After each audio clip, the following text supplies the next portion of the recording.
ओम नमो भगवते वासुदेवाय। नमस्कार दोस्तों, आप सभी का मेरे चैनल में हार्दिक स्वागत है। दोस्तों, आज हम जानेंगे मोक्षदा एकादशी व्रत का पारण कब और कैसे करें। मोक्षदा एकादशी का व्रत मार्गशीर्ष माह के यानी कि अगहन मास के शुक्ल पक्ष की एकादशी को किया जाता है और 2023 में मोक्षदा एकादशी का व्रत 22 और 23 दोनों दिन किया गया है। 22 दिसंबर को व्रत करने वाले पारण कब करें और 23 दिसंबर को व्रत करने वाले पारण कब करें, क्या समय रहेगा पारण का मुहूर्त क्या रहेगा, तो सारी बातें आपको इस वीडियो में पता चलेंगी।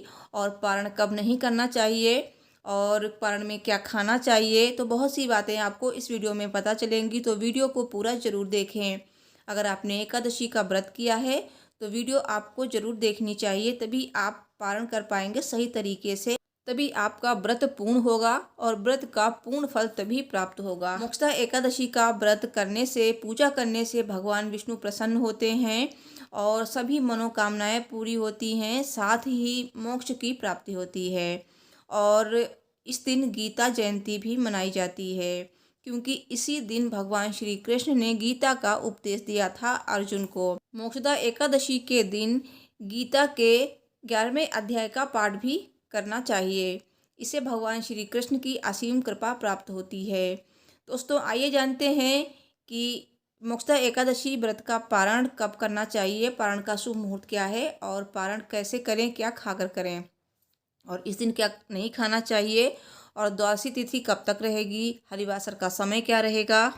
दोस्तों, जैसे कि आपने एकादशी का व्रत किया है तो एकादशी के व्रत नियम के अनुसार 3 दिन नियमों का पालन किया जाता है एकादशी व्रत में।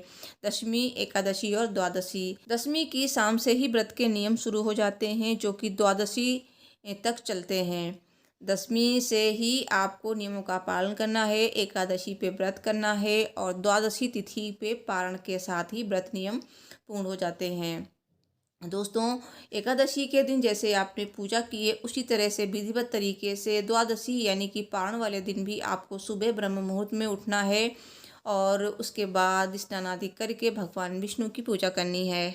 भगवान विष्णु की अगर मूर्ति है तो आप पंचामृत से स्नान कराएं, भगवान विष्णु को भोग अर्पित करें, भोग में तुलसी दल अवश्य शामिल करें और धूप दीप से पूजा करें, मंत्रों का जाप करें, अंत में आरती करें।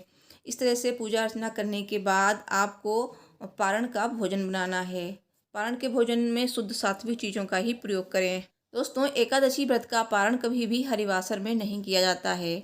द्वादशी तिथि की पहली 1/4 अवधि को हरिवासर कहा जाता है और इस समय बिल्कुल भी पारण नहीं करना चाहिए, यानी कि व्रत नहीं खोलना चाहिए। जो कोई भी जल्दबाजी में पारण कर लेता है उसे पाप लगता है। एकादशी व्रत का पारण कभी भी सूर्य उदय से पहले नहीं करना चाहिए। कभी कभी ऐसा होता है कि द्वादशी तिथि सूर्य उदय के पहले ही समाप्त हो जाती है, तो ऐसे में भी एकादशी व्रत का पारण सूर्य उदय के बाद ही करना चाहिए। जो लोग जल्दबाजी में पारण करते हैं उन्हें पाप लगता है और व्रत का पूर्ण फल मिलता ही नहीं है। तो कभी भी ऐसा ना करें। अगर आपने व्रत किया है एकादशी का तो व्रत नियम को जरूर जान लें, फिर आप व्रत करें। नहीं तो आप व्रत तो करेंगे लेकिन व्रत का फल नहीं मिलेगा, उसका उल्टा ही हो जाएगा। तो ये जरूर ध्यान रखें, क्योंकि जितना महत्वपूर्ण एकादशी का व्रत है उतना ही महत्वपूर्ण एकादशी व्रत का पारण है। और अपने घर में ब्राह्मणों को आमंत्रित करना चाहिए। अगर ब्राह्मण नहीं है तो आप ये भोजन गरीबों को करा सकते हैं, जो भी आपने पारण का भोजन बनाया है। और अगर भोजन नहीं बना सकते हैं तो आप सूखा अनाज मंदिर में दान कर सकते हैं। दान का भी इस दिन बहुत महत्व होता है, तो दान अवश्य करें। अगर आप ब्राह्मणों को बुला रहे हैं अपने घर पे तो ब्राह्मणों को भोजन कराएं, फिर दान दक्षिणा देकर उन्हें विदा करें। तो एकादशी के दान में चने की दाल, गुड़ और पीली चीज़ों का दान बहुत ही महत्व रखता है। आप जूते चप्पल का दान कर सकते हैं और कंबल का दान कर सकते हैं। और ज़रूरतमंदों को जिस भी चीज़ की ज़रूरत है उनको आप उस चीज़ का दान करें, इससे भगवान विष्णु बहुत ही प्रसन्न होते हैं। अन्न दान, धन दान, वस्त्र दान बहुत ही ज़्यादा उत्तम माने जाते हैं, तो दान अवश्य करें। अगर आपको कोई नहीं मिल रहा है तो आप गाय को मीठी रोटी खिलाएं और चींटियों को आप चीनी डाल दें। इस तरह से भी दान करना उत्तम माना जाता है। दोस्तों कुछ ऐसी चीज़ें हैं जिन्हें खाकर ही एकादशी व्रत का पारण किया जाता है, तो ये मैं आपको आगे बताऊंगी। अभी हम जानते हैं कि एकादशी पारण का मुहूर्त क्या है। 2023 में मोक्षदा एकादशी का व्रत 2 दिन किया जाएगा। तो 22 दिसंबर को व्रत करने वाले 23 दिसंबर को पारण करेंगे। 23 दिसंबर को पारण का समय है दोपहर 1:22 से दोपहर 3:26 तक।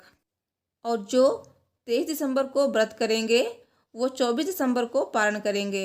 24 दिसंबर को पारण का समय है सुबह 7:11 से 9:15 तक। और 24 दिसंबर को पारण के दिन द्वादशी सूर्योदय से पहले ही समाप्त हो जाएगी।